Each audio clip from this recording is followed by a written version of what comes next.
Is fear a liar? What would you say? Have you heard this phrase used before? Has it been helpful? In what ways was it helpful? Or did it kind of make you cringe? For me, when I've heard the phrase fear is a liar, I've cringed a lot. And I don't think that would have always been the case. But the more that I learned about emotions and emotional health, and the more I pursued my own journey of healing, where I was able to connect to my emotions and connect to what was actually happening within me, and then experience new shifts inside of me, new experiences with God and other people, I have a different perspective. Now, when I hear that phrase, I do cringe. I see it used in a way that can sometimes bolster up the wrong things within us. Let me give you an example of how this phrase might be used in a way that's actually detrimental. Let's say somebody has been through a very tiring and exhausting and even traumatic season in a relationship that they have. Let's say that that relationship is with their parent. Their parent has been cruel, distant, constantly criticizing and judging, and there's been a pattern in that person's life of what happens when they speak up or they do express themselves or something with that person, that parent. Okay.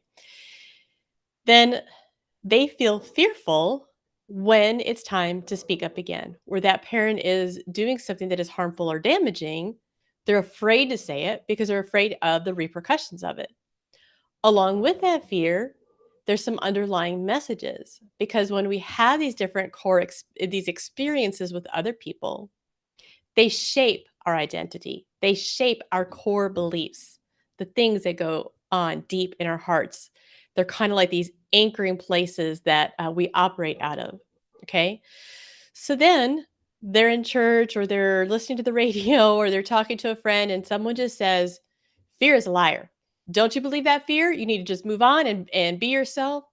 Well, there's really no path there. That's one thing that happens. Somebody says, well, fear is just a liar. Okay, what does that even mean? I'm feeling fearful, and that fear has a basis in multiple experiences of not being safe. I have fear because I'm afraid of what's going to happen and the lack of safety that I may feel in the next time I try to bring something up to my parent or loved one, somebody that I care about that I've been in a relationship with, and I'm trying to speak up. Okay, well, that fear is valid. It makes sense that somebody would feel fearful. In order to shift from feeling that fear into a position of confidence, there needs to be comfort, validation of the experience, curiosity, and exploration for what that person really needs. So maybe that person um, needs to learn new ways of speaking or boundaries that they need to set, how to communicate those boundaries effectively and act on them. Because boundaries are not just about what we say and or what we expect somebody else to do, but they're actually about what we will do. Maybe they need support for someone to help implement that boundary. Then the fear that they felt because they were alone, because they have a pattern of past exposure to harmful events where they did not feel safe, starts to shift. The core of their being starts to feel safe, starts to believe they are loved and valuable, and they're able to speak with their voice to somebody who's been harming them. So that's one example of where when somebody is saying fear is a liar, it's actually discounting their experience. It's diminishing the way that God can work in their life to move them from fear into feeling God's fullness of love. It also says in scripture, I can't remember which verse, but it's something like there's no fear in perfected love. I forget how that's phrased, but the idea being when this is the way I understand it, when we are perfected by God, when we are shaped, comforted, and experiencing the fullness of God's love, then there really isn't room for fear because we are in that fullness of love. But we're all kind of back and forth because we are in this earth, right? That is something like God's love is what he is redeeming our position with him all the time. In this fallen world, the enemy is still trying to steal, kill, destroy our souls, trying to keep us away from experiencing God's love, away from knowing that and connecting to other people, connecting to God. So when we say things like fear is a liar, Or some of the other phrases that I've talked about, like let go and just let go and let God, just forgive and forget. Those are like quick fix little things that we think are going to be helpful, but they actually hinder us from being able to connect to ourselves, to other people, and to God. When we experience fear, it is it's just helpful to get curious about it. And I had an experiment in mind that I wanted to do with you guys. Now I forgot what it was. Um, Kind of just the different way that it feels internally when we are feeling fear in a particular circumstance and someone just says, "Fear's a liar. Fear's a liar. Now go be victorious and you've got this." What I sense inside of me is kind of like this rising up of me. I don't feel calm and peaceful inside. I feel still like shaky, and now I'm kind of getting into this like stance of that's really alone. It's like this strength, but it's not really a God-given strength. It's more of like I'm going to make sure that I'm strong in God rather than receiving the strength from God. I don't know if that makes sense. Um so the fear is a liar. It's not a liar. Fear is a signal. It is something that reveals to us where we do not feel safe, and it can happen even when it is safe emotionally, relationally, physically, financially. These are all areas that we need to think of when I'm talking about safety. I mean, all of these emotionally, spiritually, relationally, financially. I'm sure there's other aspects to it. But when we don't feel safe inside, for whatever reason, it could be tied to past experiences that we've had. It could be tied to a core experience in our childhood, lots of different reasons. And we try to get out of that by simply saying, fear's a liar. We miss an opportunity to explore why fear is there and to experience God's love that moves fear away. Because when we're in that secure place, we operate differently. When I start feeling fearful, and maybe that fear does build, because then my thoughts have spiraled. Then my thoughts are going into all these places of how I've messed up. I'm unworthy. I'll never be this, that, or the other thing. That does perpetuate the fearful feelings that they start to exacerbate then. So sometimes I think what maybe sometimes people actually mean is that there's a lie underneath it that we're believing that we don't have to believe. But even that, it's not as easy as just saying, "Don't believe that lie anymore." We need different experiences with people in order for that lie to shift into a place of truth, for fear to move into a place of being fully seen, known, and loved as we are. These are kind of maybe vague, broad concepts. I don't know. I'd love to hear how you hear this from me, if it makes sense, and if it resonates, how it's resonating with you. Because I do believe that there are so many of us who go into church settings, and whether somebody has said it to us directly, or it's because it's the songs we hear on the radio and what other people show on social media, we somehow believe we have to muster up the strength. We have to overcome fear so that we can be seen as faithful. No, faithfulness comes in choosing to move towards God or respond to God and receive from God, even when we feel fearful. And as we receive from Him, that fear diminishes. And then we also have the physiology of fear in our bodies. I do something called EMDR.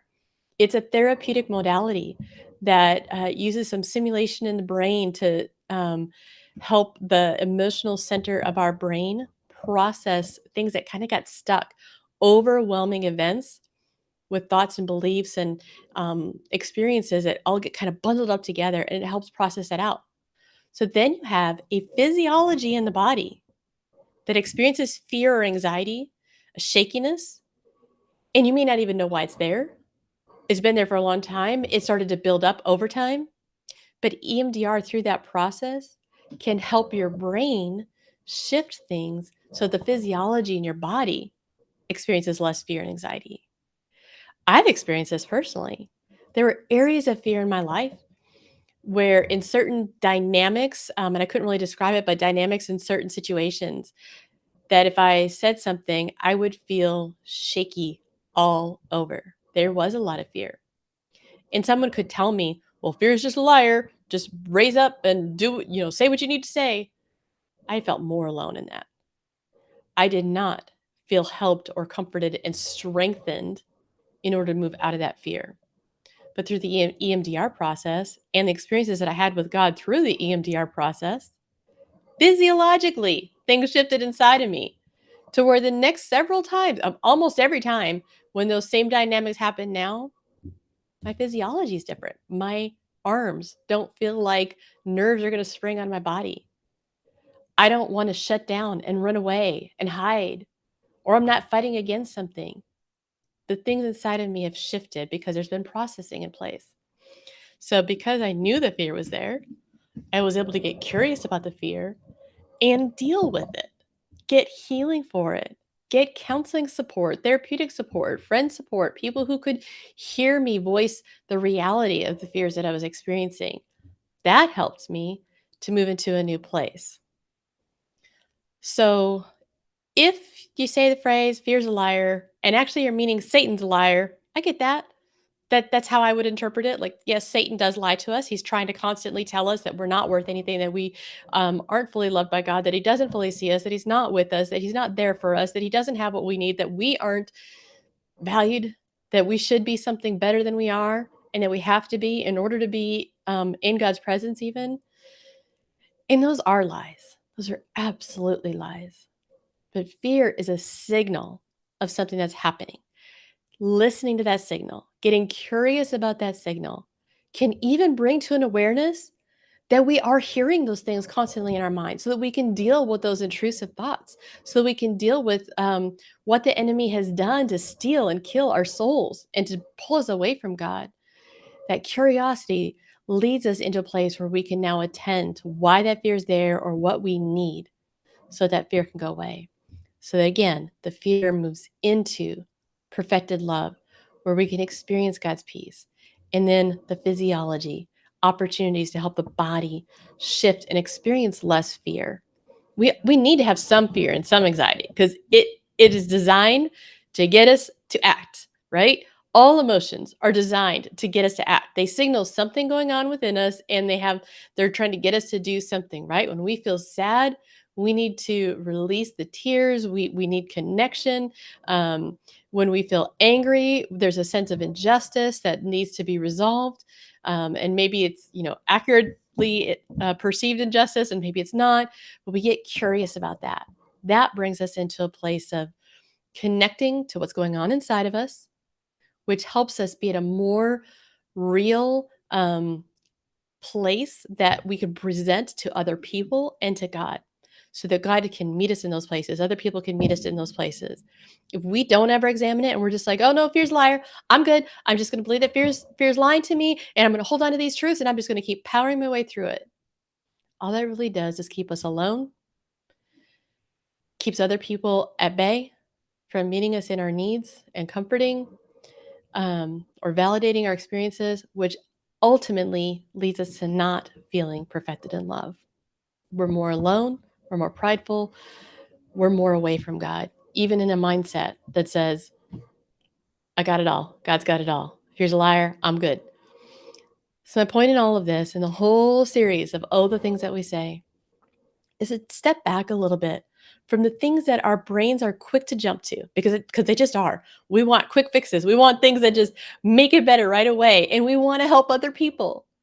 But that's our own anxiety trying to fix things when it actually maybe needs a little more time, more curiosity, more feeling, more thought to work its way out so that it doesn't become something that does get stuck in the brain like the traumas that I work with EMDR, for example. So I hope that it's encouraging to hear maybe another perspective. It is not popular opinion to say that fear is not a liar. I know that.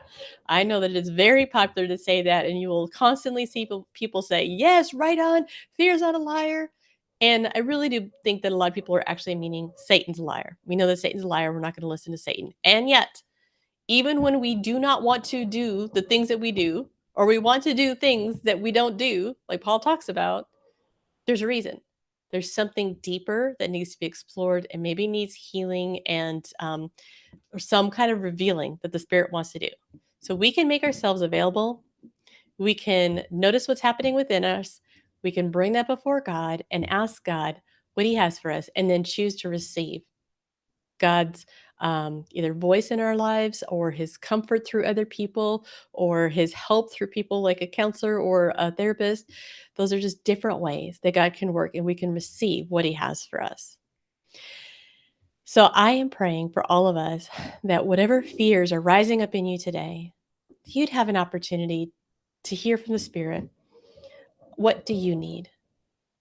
What does your heart and soul need right now to experience comfort, so that your physiology and your nervous system can calm down and experience the peace of God? Not because you're making yourself have it, making yourself say, I have to have the peace of God, but simply because you're releasing all those expectations, just acknowledging fear's there. What does it mean for me? And God, what do you have for me to help me work through this fear and experience something new? Experience the peace that you have for me. Experience your joy and your freedom. I hope that's been helpful for you all. Take care. I'll talk to you soon.